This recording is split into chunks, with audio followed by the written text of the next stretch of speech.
നമ്മൾ നിത്യമായി നിസ്കരിക്കുന്ന ഫർള് നിസ്കാരം, അതുപോലെ സുന്നത്ത് നിസ്കാരം. ഫർള് നിസ്കാരങ്ങളിൽ ഏറ്റവും ശ്രേഷ്ഠതയുള്ള നിസ്കാരം ഏതാണെന്നറിയോ? ഫർള് നിസ്കാരങ്ങളിൽ ഏറ്റവും ശ്രേഷ്ഠതയുള്ള നിസ്കാരം അറിയാവുന്നവരുണ്ടാകും, അറിയാത്തവരുമുണ്ടാകും. അപ്പോൾ അറിയാത്തവരുടെ ശ്രദ്ധയിലേക്ക് ഇൻഷാ അല്ലാഹ് വീഡിയോയുടെ തുടക്കം തന്നെ നമ്മൾ ആ കാര്യം പറയുന്നുണ്ട്. ഒന്ന് കേട്ടു നോക്കണേ. ഇതൊരു പുതിയ അറിവായിരിക്കാം, അത് മനസ്സിലാക്കി വെക്കുക. അതോടൊപ്പം തന്നെ നിരവധി പേർക്ക് ഒരുപാട് സംശയങ്ങളുണ്ട് ദുഹാ നിസ്കാരത്തെ പറ്റി.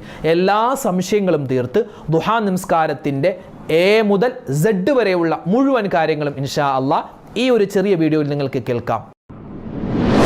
ദുഹാ നിസ്കാരം നിരവധി ഉമ്മമാര് നിസ്കരിക്കാറില്ല. കാരണം പറയുന്നത്, ഞങ്ങൾക്ക് ഒരുപാട് ഫർള് നിസ്കാരം ഖളാ ഉണ്ട്. ഫർള് നിസ്കാരം ഖളാ ഉള്ള ആളുകൾക്ക് സുന്നത്ത് നിസ്കരിക്കൽ ഹറാമല്ലേ, അതുകൊണ്ട് ഞങ്ങൾ ദുഹാ നിസ്കരിക്കുന്നില്ല. എന്നാൽ ഫർള് നിസ്കാരം ഖളാ ഉള്ളവർക്ക് സുന്നത്ത് നിസ്കരിക്കാം. എങ്ങനെ? അതിൻ്റെ വിശദമായ ഉത്തരം നമ്മുടെ ക്ലാസ്സിലുണ്ട്. ഒന്ന് കേട്ടു നോക്കണേ. അപ്പോൾ ഇനി മുതൽ ഫർള് നിസ്കാരം ഖളാ ഉള്ളവർക്ക് ദുഹാ നിസ്കരിക്കാൻ പറ്റും. എങ്ങനെ പറ്റും? അതിൻ്റെ വിശദമായ രൂപം ഈ വീഡിയോയിൽ നിങ്ങൾ കണ്ടിട്ട് വേണേ നിസ്കരിക്കാൻ. അപ്പോൾ ഇൻഷാ അല്ലാഹ് നമുക്ക് നേരെ വീഡിയോയിലേക്ക് പോവാം. ഈ സുന്നത്തായ ദുഹാ നിസ്കാരം, അതിൻ്റെ രൂപം, അതിൻ്റെ കോലം, അതിൻ്റെ നിയ്യത്ത്, അതിൻ്റെ റക്അത്ത്, അതിൻ്റെ സൂറത്ത്. ഈ ദുഹാ നമസ്കാരത്തിന് ശേഷം ഒരു ചെറിയ ദുആയുണ്ട്. ആ ചെറിയൊരു ദുആ 17 വട്ടം നമ്മൾ പറഞ്ഞിട്ട് ദുആ ചെയ്തു നോക്ക്, അത്ഭുതങ്ങൾ കാണാം. ദുഹാ നിസ്കാരം, ആ ദുഹാ നിസ്കാരം നിസ്കരിച്ചാൽ 13 വലിയ പ്രതിഫലങ്ങളുണ്ട്. ഏതൊക്കെയാണ് ആ പ്രതിഫലം? ദുഹാ നിസ്കാരവുമായി ബന്ധപ്പെട്ട എല്ലാ കാര്യങ്ങളും അടങ്ങുന്ന ഈ വീഡിയോ കാണണേ, മറ്റുള്ളവർക്ക് എത്തിച്ചു കൊടുക്കാൻ മറക്കണ്ട. അസ്സലാമു അലൈക്കും വറഹ്മത്തുള്ളാഹി തആല വബറകാതുഹു. ബിസ്മില്ലാഹിർ റഹ്മാനിർ റഹീം. അൽഹംദുലില്ലാഹി റബ്ബിൽ ആലമീൻ. അല്ലാഹുമ്മ സ്വല്ലി വസല്ലിം വബാരിക് അലാ റസൂലിക സയ്യിദിനാ മുഹമ്മദിൻ വഅലാ ആലി സയ്യിദിനാ വമൗലാനാ മുഹമ്മദ്. ഏറ്റവും സ്നേഹ ബഹുമാനം നിറഞ്ഞ സത്യവിശ്വാസികളെ, ഉമ്മമാരെ, ഉപ്പമാരെ, ഹാജിമാരെ സംബന്ധിച്ച് അവരിഞ്ഞ് വരുമ്പോൾ, അവർ ഹജ്ജൊക്കെ കഴിഞ്ഞ് നമ്മുടെ നാട്ടിലേക്ക് എത്തുമ്പോൾ, അല്ലെങ്കിൽ ഹജ്ജിന് പോയിട്ടുള്ള ആളുകളോടൊക്കെ ചോദിച്ചാൽ അവർ ഒരുപാട് സുന്നത്ത് നിസ്കാരം ഹറമിൽ നിസ്കരിക്കുന്നവരാണ് ഭൂരിഭാഗം പേരും. അതിൽ വിത്ർ നിസ്കാരം, നാട്ടിലില്ലാത്തവർ വിത്ർ നിസ്കാരം ഹറമിൽ തുടങ്ങിയ ആളുകളുണ്ട്. അതുപോലെ ഔവാബീൻ നിസ്കാരം, തസ്ബീഹ് നിസ്കാരം, അതുപോലെ തന്നെ തഹജ്ജുദ് നിസ്കാരം, അതുപോലെ വളരെ പ്രാധാന്യത്തോടുകൂടി ഹറമിൽ തന്നെ പോയി നിസ്കരിക്കുന്ന ഒരുപാട് ഹാജിമാരുണ്ട്. ഏത് നിസ്കാരം? ദുഹാ നിസ്കാരം. അപ്പോൾ ഹാജിമാരെല്ലാവരും എന്ന് തന്നെ പറയാം, പരിശുദ്ധമായ ഹജ്ജിൻ്റെ സമയത്തൊക്കെ ദുഹാ നിസ്കാരം കൃത്യമായി നിസ്കരിക്കുകയും നാട്ടിൽ വന്ന് ദുഹാ നിസ്കാരം കൃത്യമായി ഇനി മുതൽ മുന്നോട്ട് കൊണ്ടുപോകാൻ ആഗ്രഹിക്കുന്നവരുമാണ് ഭൂരിഭാഗം പേരും. അപ്പോൾ ഹാജിമാരൊക്കെ ദുഹാ നിസ്കരിക്കുമ്പോൾ നമ്മളും ഇൻഷാ അല്ലാഹ്, ഇപ്പോൾ ഇത് ദുൽഹിജ്ജ മാസം അവസാനത്തിലേക്ക് നമ്മൾ പ്രവേശിക്കുകയാണ്. ഇനി മുഹറം, പുതിയൊരു ഹിജ്റ വർഷം, പുതിയൊരു ഹിജ്റ കലണ്ടർ നമുക്ക് തുടങ്ങുകയാണ്. മുഹറം, സഫർ, റബീഉൽ അവ്വലൊക്കെ വരാനിരിക്കുന്നു. അപ്പോൾ ഈ പുതിയ വർഷം തുടങ്ങുന്നു, ഹാജിമാരൊക്കെ പുതിയൊരു ജീവിതത്തിലേക്ക് വരുന്നു. നമ്മളും ഇൻഷാ അല്ലാഹ് ഇത്രയും കാലം നമുക്ക് ജീവിതത്തിൽ ഉണ്ടായിരുന്ന അബദ്ധങ്ങളൊക്കെ, തെറ്റുകളൊക്കെ അല്ലാഹു തആല മാഫാക്കി, അല്ലാഹു തആല നമുക്ക് പുറത്തു തന്ന് പുതിയൊരു ജീവിതം തുടങ്ങാൻ ആരെങ്കിലും ഉദ്ദേശിക്കുന്നുണ്ടെങ്കിൽ അവർക്കൊക്കെ പറ്റിയ ഒരു നിസ്കാരമാണ് ദുഹാ നിസ്കാരം. ഇൻഷാ അല്ലാഹ് നമുക്ക് ദുഹാ നമസ്കാരത്തെ പറ്റി നമ്മൾ അറിയൽ വളരെ അത്യാവശ്യവുമായ ചില കാര്യങ്ങളാണ് ഇന്നത്തെ ക്ലാസ്സിൽ നമ്മൾ പഠിക്കുന്നത്. നമ്മളെല്ലാവരും നിസ്കരിക്കുന്നു, സുന്നത്ത് നിസ്കരിക്കുന്നുണ്ട്, ഫർദ് നിസ്കരിക്കുന്നുണ്ട്. ഈ സുന്നത്ത് നിസ്കാരങ്ങളിൽ ഏറ്റവും ശ്രേഷ്ഠതയുള്ള നിസ്കാരം അത് റവാത്തിബ് സുന്നത്ത് നിസ്കാരമാണ്. ഫർള് നിസ്കാരങ്ങളിൽ ഏറ്റവും ശ്രേഷ്ഠതയുള്ള നിസ്കാരം അത് സുബ്ഹി നിസ്കാരമാണ്. ആ സുബ്ഹി നമസ്കാരങ്ങളിൽ തന്നെ ഏറ്റവും ശ്രേഷ്ഠതയുള്ള നിസ്കാരം വെള്ളിയാഴ്ച രാവിലെ നമ്മൾ നിസ്കരിക്കുന്ന സുബ്ഹി നിസ്കാരമാണ്. അതുപോലെ നമ്മൾ സുന്നത്ത് നിസ്കരിക്കുമ്പോൾ സുന്നത്ത് നിസ്കാരങ്ങളിൽ അതിപ്രധാനപ്പെട്ട ഏറ്റവും ശ്രേഷ്ഠതയുള്ള നിസ്കാരം അത് നമ്മൾ ഈ ഫർദ് നിസ്കാരത്തിന് മുമ്പും ശേഷവും നിസ്കരിക്കുന്ന റവാത്തിബ് നിസ്കാരങ്ങളാണ്. അത് കഴിഞ്ഞ് ശ്രേഷ്ഠതകളിൽ എണ്ണിയാൽ വളരെ പ്രാധാന്യത്തോടുകൂടി മുൻപന്തിയിൽ നിൽക്കുന്ന നിസ്കാരമാണ് ദുഹാ നിസ്കാരം. ഇൻഷാ അല്ലാഹ് ദുഹാ നിസ്കരിക്കുന്ന ഒരുപാട് ഉമ്മമാർ ഈ വീഡിയോ കാണുന്നുണ്ട്. ഒരുപാട് ഉപ്പമാർ നമ്മുടെ വീഡിയോകൾ സ്ഥിരമായി കാണുന്നവരാണ്. ഇൻഷാ അല്ലാഹ് അവർ പലപ്പോഴും നിസ്കാരത്തിൽ അശ്രദ്ധമാക്കി കളയുന്ന ചില കാര്യങ്ങൾ നമ്മൾ ഇന്നത്തെ ക്ലാസ്സിൽ സൂചിപ്പിക്കുന്നുണ്ട്. അത് പ്രത്യേകം ശ്രദ്ധിക്കണം. ദുഹാ നിസ്കാരത്തിൻ്റെ പൂർണ്ണമായ പ്രതിഫലം കിട്ടണമെങ്കിൽ ഇനി പറയാൻ പോകുന്ന കാര്യങ്ങളൊക്കെ നമ്മളൊന്ന് ശ്രദ്ധിക്കണം. ഇൻഷാ അല്ലാഹ് അത് വളരെ എളുപ്പത്തിൽ നമുക്ക് വിശദമായിട്ട് പറയാം. ലുഹാ സമയത്ത് നിസ്കരിക്കുന്ന നിസ്കാരമായതുകൊണ്ടാണ് ഈ നിസ്കാരത്തിന് ലുഹാ നിസ്കാരം എന്ന് പേര് വരാനുള്ള കാരണം. ഇനി എന്താണ് ലുഹ എന്ന സമയം? ലുഹ എന്ന് പറയുന്നത് പ്രഭാത സമയമാണ്, രാവിലെ. അതിന് പറയുന്ന അറബിയിൽ ഒരു വാക്കാണ് ലുഹ എന്നുള്ളത്.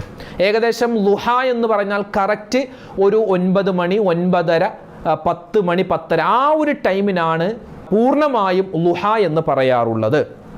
മലക്കുകൾ ഏറ്റവും കൂടുതൽ തസ്ബീഹ് ചൊല്ലുന്നത് ലുഹാ സമയത്തും അതുപോലെ തന്നെ മഗ്രിബിന് ശേഷവുമാണെന്ന് നമുക്ക് മഹാന്മാർ പഠിപ്പിച്ചു തന്നിട്ടുണ്ട്. അപ്പം മലക്കുകൾ ഏറ്റവും കൂടുതൽ തസ്ബീഹ് ചൊല്ലുന്ന ലുഹാ സമയത്ത് ഒരു മനുഷ്യൻ ലുഹാ നിസ്കരിച്ചാൽ എന്നിട്ട് അവൻ അള്ളാഹുവിനോട് ദുആ ചെയ്താൽ അവൻ്റെ നിസ്കാരവും അവൻ്റെ ദുആയും അള്ളാഹു ഉറപ്പായും സ്വീകരിക്കും. അതുകൊണ്ട് സ്വാലിഹീങ്ങളായ ആളുകൾക്ക് മാത്രം നിസ്കരിക്കാൻ പറ്റുന്ന നിസ്കാരമാണ് ലുഹാ നിസ്കാരം.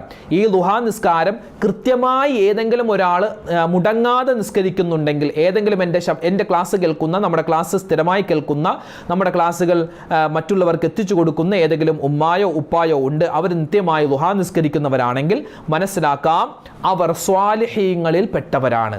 അപ്പോൾ ലുഹാ നിസ്കാരം, ആ ലുഹാ നിസ്കാരത്തിന് നിരവധി നേട്ടങ്ങളുണ്ട്, എണ്ണിയാൽ ഒടുങ്ങാത്ത നേട്ടങ്ങളുണ്ട്. അതിങ്ങനെ 1, 2, 3 എന്നൊക്കെ പറഞ്ഞ് എണ്ണിയാൽ 13ഓളം നേട്ടങ്ങൾ നമുക്ക് കിതാബുകളിൽ കാണാം. 13ഓളം നേട്ടങ്ങൾ. 13 അല്ല, ഒരുപാട് നേട്ടമുണ്ട്. ഒന്നാമത്തെ നേട്ടം അതെന്താണ്? നമ്മുടെ തെറ്റുകൾ പൊറുപ്പിക്കുന്നതാണ്. ഹാജിമാരൊക്കെ ഹജ്ജെല്ലാം കഴിഞ്ഞ് അവരുടെ പാപങ്ങളൊക്കെ ശുദ്ധീകരിച്ച് നല്ല മനസ്സോടെ നല്ല ശരീരത്തോടുകൂടി നാട്ടിലേക്ക് വരുമ്പോൾ നമ്മൾ എന്ത് ചെയ്യണം? നമ്മൾ ഈ ലുഹായൊക്കെ നമസ്കരിച്ച് നമ്മളും ശുദ്ധ പ്രകൃതരായി നിൽക്കണം. ഇൻഷാ അല്ലാഹ് അതിന് അല്ലാഹു തൗഫീക്ക് തരട്ടെ. പറയുന്ന എനിക്കും കേൾക്കുന്ന നമുക്ക് ഓരോരുത്തർക്കും ലുഹാ നമസ്കാരം ഇനി മുതൽ കൃത്യമായി നിസ്കരിക്കാൻ പടച്ച റബ്ബ് തൗഫീക്ക് തരട്ടെ. ആമീൻ. ഒന്നാമത്തെ പ്രതിഫലം തെറ്റുകൾ, പാപങ്ങൾ അല്ലാഹു പുറത്തു തരുമെന്നതാണ്. അറിഞ്ഞും അറിയാതെയും ചെറുതും വലുതും രഹസ്യവും ഇഷ്ടംപോലെ തെറ്റ് ഒറ്റക്കും കൂട്ടായും ചെയ്യാറുണ്ട്. റബ്ബേ ഞങ്ങൾക്ക് നീ പുറത്തു തരണേ അല്ലാ. അതിന് പറ്റിയൊരു നിസ്കാരമാണ് ലുഹാ നിസ്കാരം. 2, വിജയികൾ, സ്വാലിഹീങ്ങൾ, ഇവർക്ക് മാത്രം നിസ്കരിക്കാൻ പറ്റുന്ന നിസ്കാരമാണ് ലുഹാ നിസ്കാരം. മറ്റുള്ള ആളുകൾക്ക് ഇത് പറ്റൂല. 1-2 ദിവസം നിസ്കരിക്കും, 3ാമത്തെ ദിവസം മടിയാവും, അല്ലെങ്കിൽ മറന്നുപോകും. അപ്പോൾ സ്വാലിഹീങ്ങളായ ആളുകൾക്ക് മാത്രം നിസ്കരിക്കാൻ പറ്റുന്ന നിസ്കാരമാണ് ലുഹാ നിസ്കാരം. 3ാമത്തേത്, നമ്മുടെ ശരീരത്തിൽ 360 കെണിപ്പുകൾ ഉണ്ടെന്നാണ്. കെണിപ്പുകൾ, ഓരോ അവയവത്തിനും ഓരോ ജോയിൻറ്റുകൾ ഉണ്ടല്ലോ, അത് ഏകദേശം 360ഓളം. അപ്പം 360 സ്വതക്കകൾ കൊടുത്ത പ്രതിഫലമാണ് അല്ലാഹു തആല ഈ നിസ്കാരം നിസ്കരിച്ചാൽ അയാൾക്ക് കൊടുക്കുന്നത്. 4ാമത്തേത്, ആഗ്രഹ സഫലീകരണത്തിന്. നമ്മുടെ മനസ്സിൽ ഒരുപാട് ആഗ്രഹങ്ങളുണ്ട്. അതൊക്കെ അല്ലാഹു ഹലാലായ നല്ല ആഗ്രഹങ്ങൾ സഫലീകരിച്ചു തരാൻ ഈ നിസ്കാരം മതിയാകുന്നതാണ്.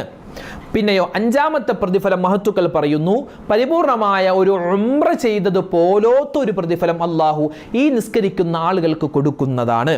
6, മനസ്സിൽ ഒരുപാട് പ്രശ്നങ്ങളുണ്ട്, ടെൻഷനുണ്ട്, ഡിപ്രഷൻ ഉണ്ട്, അഡിക്ഷൻ, അല്ലെ? എപ്പോഴും മൊബൈൽ ഇങ്ങനെ നോക്കിക്കൊണ്ടിരിക്കാൻ തോന്നുക, അല്ലെങ്കിൽ ഈ പുകവലി ഒരു അഡിക്ഷനായി മാറിയ ആളുകളുണ്ട്.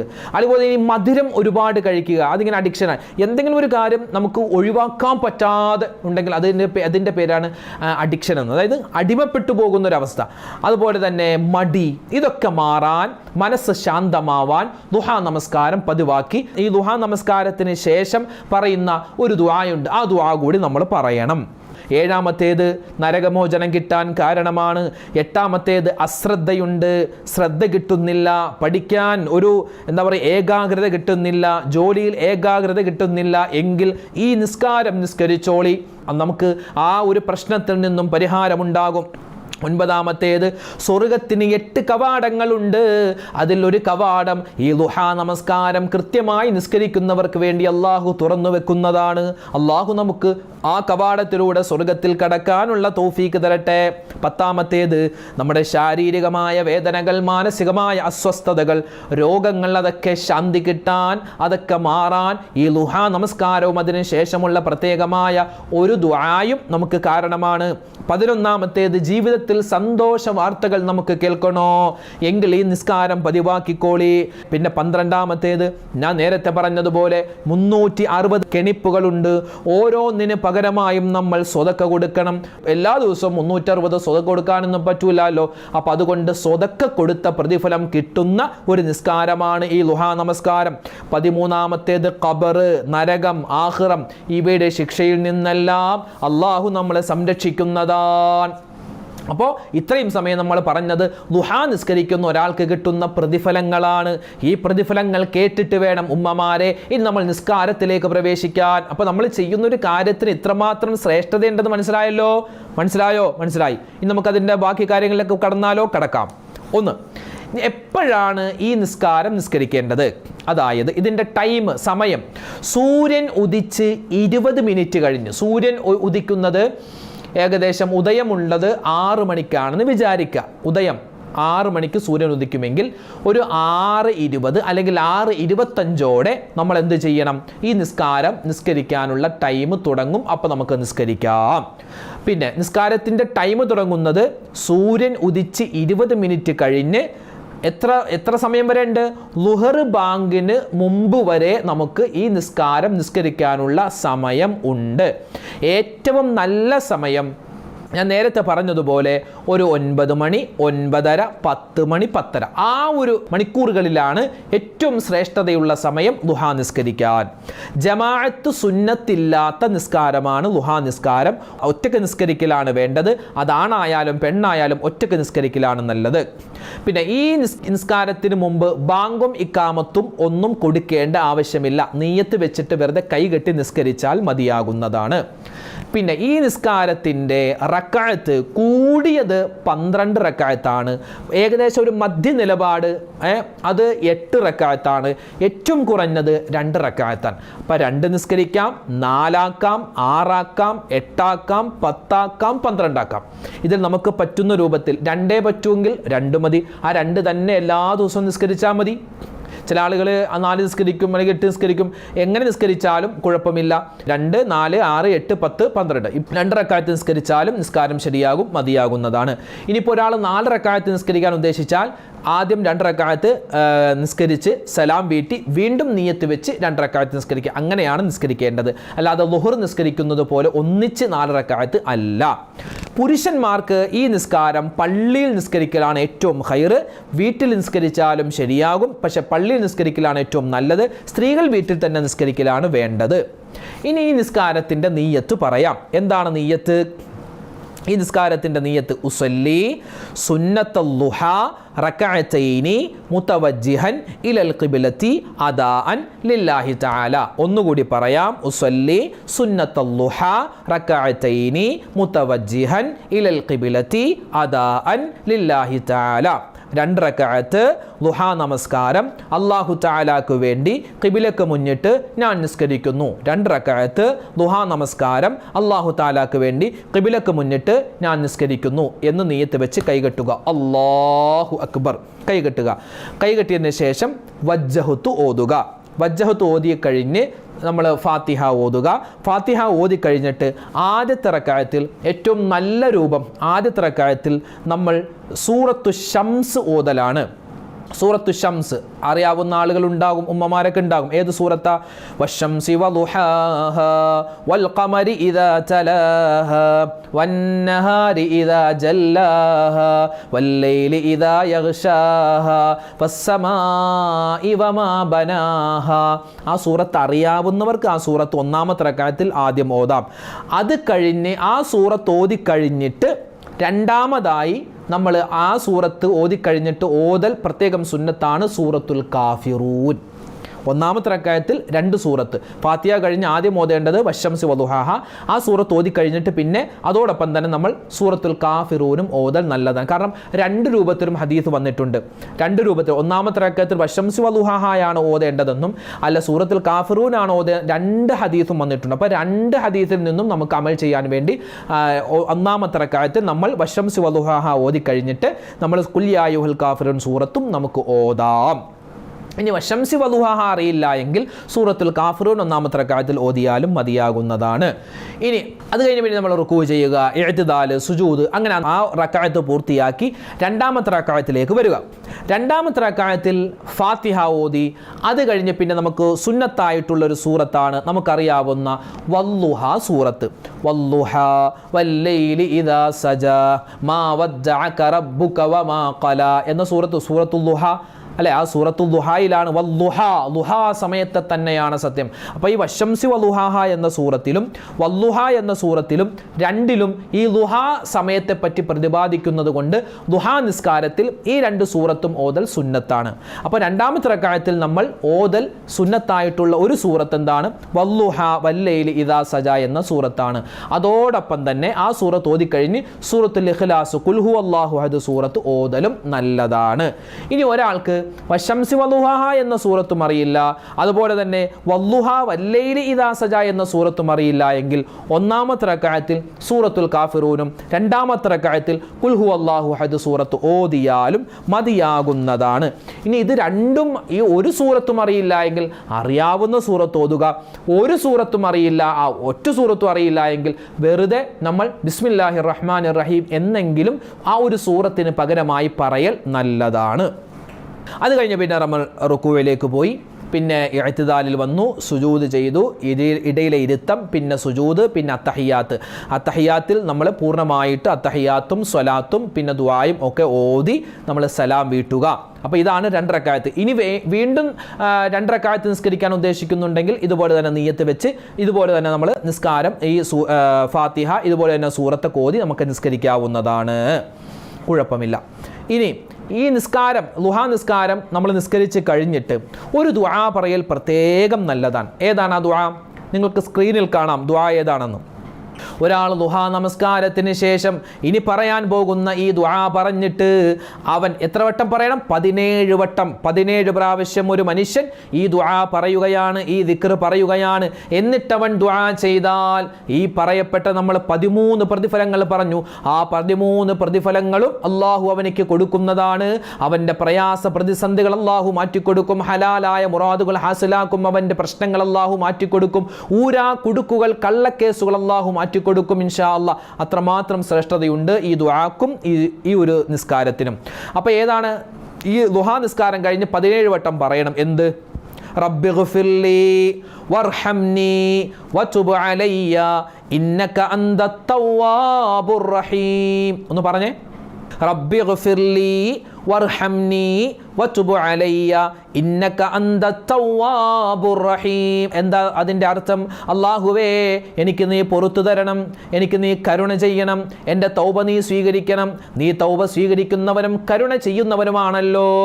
റബ്ബിഗ്ഫിർലി വർഹംനി വതുബ് അലയ്യ ഇന്നക അന്തത് തവ്വാബുർ റഹീം. ഈ ഒരു ദിക്ർ, ഈ ഒരു തസ്ബീഹ്, ഈ ഒരു ദുആ 17 വട്ടം പറയുക. എന്നിട്ട് നമ്മൾ അറിയാവുന്ന സ്വലാത്തും ചൊല്ലുക. എന്നിട്ട് നമ്മൾ ദുആരക്കുക. അപ്പോൾ എന്ത് മുറാദാണോ ഹാസിലാവാനുള്ളത് അത് ഹാസിലാവാൻ ഈ നിസ്കാരം തന്നെ ധാരാളം മതിയാകുന്നതാണ്. അപ്പോൾ ലുഹാ നിസ്കാരത്തെ പറ്റി നമ്മൾ വിശദമായി പറഞ്ഞിട്ടുണ്ട്. അതിൻ്റെ റക്അത്ത്, അതിൻ്റെ രൂപം, അതിൻ്റെ സൂറത്ത്, അതിൻ്റെ നിയ്യത്ത്, അതിൻ്റെ സമയം എല്ലാം പറഞ്ഞിട്ടുണ്ട്. പക്ഷേ ഇതൊക്കെ പറഞ്ഞാലും ഈ വീഡിയോ ഒക്കെ കാണും ചില ഉപ്പമാർ ഈ വീഡിയോ കാണും, എന്നിട്ട് അവർ ലുഹാ നിസ്കരിക്കൂല. എന്താ കാരണം? എന്തെന്നറിയോ? അവർ പറയുന്നത്, ഉസ്താദെ ഞങ്ങൾക്ക് ഒരുപാട് ഫർള് നിസ്കാരം ഖളാ ഉണ്ട്, അതുകൊണ്ട് ഞങ്ങൾക്ക് ഈ ലുഹാ നിസ്കരിക്കാൻ പറ്റൂലല്ലോ എന്ന് ചില ആളുകൾ വളരെ വിഷമം പറയുന്നവരുണ്ട്. കാരണം ചെറുപ്രായത്തിലായിരുന്നു, അപ്പോൾ നിസ്കാരത്തിൻ്റെ പ്രാധാന്യമൊന്നും അറിയില്ല. ഇപ്പോൾ ഒരുപാട് കാലം കഴിഞ്ഞു, മക്കളും മരുമക്കളൊക്കെ ആയി, അവരൊരു ഫോൺ വാങ്ങിച്ചു തന്നു. ആ ഫോണിൽ ഇങ്ങനെ നോക്കുമ്പോൾ ഒരു അർഷദ് ബദർ ഒഫീഷ്യൽ എന്നൊരു ചാനൽ കണ്ടു. ആ ചാനൽ നോക്കുമ്പോൾ ഫർള് നിസ്കാരം ഖളാ ഉള്ളവർ സുന്നത്ത് നിസ്കരിക്കാൻ പാടില്ലെന്നൊരു വീഡിയോ കണ്ടു. അത് കണ്ട് പേടിച്ചിരിക്കുകയാ. അങ്ങനെ പേടിക്കേണ്ട കാര്യമൊന്നുമില്ല. നമുക്ക് മഹത്തുക്കളായ പണ്ഡിതന്മാർ ഒരുപാട് കാര്യങ്ങൾ, നമുക്ക് ദീനിൽ എളുപ്പമുള്ള ഒരുപാട് കാര്യങ്ങൾ പറഞ്ഞു തന്നിട്ടുണ്ട്. അതിൽപ്പെട്ട ഒന്ന് ഞാൻ പറഞ്ഞു തരാം. അതായത് ഭൂരിഭാഗം ആളുകളും, അതായത് ഒരു ചെറുപ്പക്കാരൻ കഴിഞ്ഞ റമദാനിൽ നമ്മുടെ പള്ളിയിൽ ഒരാൾ ഇശാ നിസ്കരിച്ച് ഉടൻ തന്നെ എഴുന്നേറ്റ് പോകും. ഇതിങ്ങനെ ആദ്യത്തെ പത്തിലും രണ്ടാമത്തെ പത്തിലും ഇശാ നിസ്കരിച്ച് ഉടൻ തന്നെ എഴുന്നേറ്റ് പോകും. അതുപോലെ തന്നെ മറ്റ് ഫർള് നിസ്കാരം കഴിഞ്ഞാൽ അപ്പം തന്നെ എഴുന്നേറ്റ് പോകും. അയാൾ സുന്നത്ത് നിസ്കരിക്കാറില്ല, അതായത് തറാവി നിസ്കരിക്കൂല, പിന്നെ ഈ ഫർള് നിസ്കാരത്തിന് മുമ്പ് ശേഷമുള്ള നിസ്കാരം നിസ്കരിക്കാറില്ല, വിത്തറില്ല, തഹജ്ജുദ് ഒരു സുന്നത്തായി ഒന്ന് നിസ്കരിക്കുക, ഫർള് മാത്രം നിസ്കരിച്ചു പോകും. അപ്പോൾ ചോദിച്ചത് എന്താ നിങ്ങൾ തറാവീഹ് നിസ്കരിക്കാതിരിക്കണേ എന്ന് ചോദിച്ചപ്പോൾ അദ്ദേഹം പറഞ്ഞത്, ഉസ്താദേ ഇപ്പോൾ ഒരുപാട് ഉസ്താദുമാർ പറയുന്നുണ്ട് എന്താ ഫർള് നിസ്കാരം ഖളാ ഉള്ളവർ സുന്നത്ത് നിസ്കരിക്കാൻ പാടില്ല, അത് ഹറാമാണ്, അതുകൊണ്ട് എനിക്ക് ഒരുപാട് ഫർള് ഖളാ ഉണ്ട്, അതുകൊണ്ടാണ് ഞാൻ നിസ്കരിക്കാതെ പോകുന്നത്. ഇത് ഫത്ഹുൽ മുഈനിൽ മഹാനായ സൈനുദ്ദീൻ മഖ്ദൂം റളിയല്ലാഹു തആല നമുക്ക് പറഞ്ഞു തരുന്നു, ഇന്നഹു യഹ്റുമു അലൈഹി തതവ്വുഉ, ഫർള് നിസ്കാരം ഖളാ ഉള്ള ആളുകൾക്ക് സുന്നത്ത് നിസ്കരിക്കൽ ഹറാമാണ്. അങ്ങനെ ഒരു ഇബാറത്ത്, അങ്ങനെ ഒരു വാചകം ഉണ്ട്. അതിൻ്റെ വിശദീകരണത്തിൽ നോക്കിയാൽ അതിനെ വിശദീകരിച്ച് നമുക്ക് മഹത്തുക്കൾ പറഞ്ഞു തരുന്നത്, ഫർള് നിസ്കാരം ഖളാ ഉള്ളവർ സുന്നത്ത് നിസ്കരിക്കാൻ പാടില്ല, അത് ഹറാമാണ് എന്നല്ല, മറിച്ച് സുന്നത്ത് നിസ്കരിക്കലല്ല അവിടെ ഹറാമ് വരുന്നത്, മറിച്ച് ഫർള് നിസ്കാരം ഖളാ വീട്ടാതിരിക്കലാണ്. ഇയാളിപ്പോൾ ചെയ്യുന്നത് ഇശാ നിസ്കരിച്ചിട്ട് ഉടൻ തന്നെ പോകുന്നു, അയാൾ തറാവീഹ് എന്ന സുന്നത്ത് നിസ്കരിക്കുന്നില്ല, അയാൾക്ക് മുമ്പ് ഖളാ ആയി പോയ ഒരു ഫർളായ നിസ്കാരവും ഖളാ വീട്ടുന്നില്ല, അപ്പോൾ സുന്നത്തും ഇല്ല, ഖളാ ആയ ഫർള് നിസ്കരിക്കുന്നില്ല. അതിനേക്കാളൊക്കെ എത്രയോ നല്ലതാണ് അയാൾക്ക് ആ സുന്നത്ത് നിസ്കരിക്കൽ. ഫർള് നിസ്കാരം ഖളാ ഉള്ള ആൾ സുന്നത്ത് നിസ്കരിച്ചാൽ അയാൾക്ക് അതിൻ്റെ കൂലി കിട്ടും, അതിൻ്റെ പ്രതിഫലമുണ്ട്. നമുക്ക് അതിൻ്റെ വിശദീകരണത്തിൽ കാണാം, ഹസ്വല ലഹു ഇസ്മുൻ വ അജ്റുൻ, അയാൾക്ക് പ്രതിഫലമുണ്ട്. എന്ത്? സുന്നത്ത് നിസ്കരിച്ച കൂലി കിട്ടും. അതോടൊപ്പം തന്നെ ഒരു ചെറിയ ഒരു തെറ്റുമുണ്ട്. കാരണം എന്താ? അയാൾ ഫർള് നിസ്കാരം ഖളാ വീട്ടേണ്ട സമയത്തല്ലേ സുന്നത്ത് നിസ്കരിച്ച്, അപ്പം അതുകൊണ്ട് ആ ഫർള് നിസ്കാരം അവിടെ ഖളാ ആക്കിയതിൻ്റെ ഒരു ശിക്ഷയുണ്ട്. അപ്പോൾ ആ ശിക്ഷയിൽ നിന്ന് ഒഴിവാവാൻ നമ്മൾ എന്ത് ചെയ്യുക? പരമാവധി സമയം കിട്ടുമ്പോഴെല്ലാം ഫർള് നിസ്കാരം ഖളാ വീട്ടുക. അതോടൊപ്പം തന്നെ സുന്നത്ത് നിസ്കാരത്തിൻ്റെ സമയമായാൽ സുന്നത്ത് നിസ്കാരവും നമുക്ക് നിസ്കരിക്കാവുന്നതാണ്. സുന്നത്ത് നിസ്കരിച്ചാൽ കൂലി കിട്ടും, പക്ഷേ എന്താണ്? ഫർള് ഖളാ ആക്കിയതിൻ്റെ ഒരു തെറ്റ് അവിടെയുണ്ട്. ആ തെറ്റിൽ നിന്ന് ഒഴിവാവാൻ ആ ഫർള് നമ്മൾ ഖളാ വീട്ടുക തന്നെ വേണം. അപ്പോൾ ചെയ്യേണ്ടത്, ഫർളായ നിസ്കാരങ്ങൾ ഖളാ ഉണ്ടെങ്കിൽ അത് ഖളാ വീട്ടിക്കൊണ്ടിരിക്കുക, പിന്നെ സുന്നത്തായ നിസ്കാരങ്ങൾ വരുമ്പോൾ സുന്നത്ത് നിസ്കരിക്കുക. അപ്പോൾ ഇൻഷാ അല്ലാഹ് എന്താണ് നമുക്ക് ഇതിൽ നിന്ന് മനസ്സിലായത്? ഹസ്വല ലഹു ഇസ്മുൻ വ അജ്റുൻ, നമുക്ക് സുന്നത്ത് നിസ്കരിച്ച കൂലി കിട്ടും, ഫർള് ഖളാ ആക്കിയില്ലേ അതിൻ്റെ ഒരു ചെറിയ തെറ്റുണ്ടേ, ഒരു ശിക്ഷ ചെറുതായി ഇവിടെ കിടപ്പുണ്ട്, അതിൽ നിന്ന് ഒഴിവാവാൻ നമ്മൾ എന്ത് ചെയ്യുക? ഫർള് ഖളാ വീട്ടിക്കൊണ്ടിരിക്കുക. ഇതാണ് അതിൻ്റെ മസല. അല്ലാതെ ഫർള് നിസ്കാരം ഖളാ ഉള്ളവർ ഒരൊറ്റ സുന്നത്ത് നിസ്കരിക്കാൻ പാടില്ല, അങ്ങനെ ഒന്നുമില്ല. നമുക്ക് നിസ്കരിക്കാം, അതിൻ്റെ പ്രതിഫലം കിട്ടും. പക്ഷേ ആ സമയത്തും നമ്മൾ എന്ത് ചെയ്യണം? ആ സുന്നത്ത് നിസ്കാരത്തിന് ശേഷവും നമ്മൾ ഫർള് ഖളാ വീട്ടാൻ പ്രത്യേകം ശ്രദ്ധിക്കേണ്ടതുണ്ട്. അപ്പോൾ ആ മസലയൊക്കെ മനസ്സിലായില്ലേ?